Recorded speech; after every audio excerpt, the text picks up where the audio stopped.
பல்கலைக்கழக மாணவி பாலியல் வன்கொடுமைக்குள்ளாக்கப்பட்ட சம்பவத்தை கண்டித்து அதிமுக பாஜகவினர் போராட்டம் நடத்த முற்பட்டு அந்த பகுதிகளில் வலுக்கட்டாயமாக கைது செய்யப்பட்டு காவல்துறை வாகனத்தில் கொண்டு செல்லப்பட்டனர்.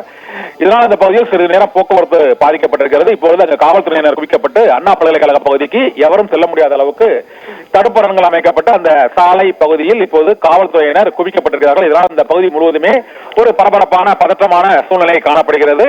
அண்ணா பல்கலைக்கழகத்தில் வழக்கம் போல வகுப்புகள் நடந்து கொண்டுதான் இருக்கின்றன. இருந்த போதிலும் போராட்டங்களால் சிறிது பரபரப்பு ஏற்பட்டிருக்கிறது. அண்ணா பல்கலைக்கழகத்தில் அரங்கேறிய பாலியல் வன்கொடுமையின் எதிரொலியாக தற்போது அதிமுக பாஜக சார்பில் சாலை மறியல் போராட்டமானது நடைபெற்றது. இந்த போராட்டத்தில் பெரும் தள்ளுமுள்ளானது ஏற்பட்டதை அடுத்து ஜெயக்குமார் மற்றும் தமிழிசை ஆகிய இருவரும் கைது செய்யப்பட்டிருக்கிறார்கள். இந்த காட்சிகளை தற்பொழுது பார்த்தும் விவரங்களை எமது தலைமை செய்தி ஆசிரியர் கண்ணன் வழங்கியதை கேட்டோம்.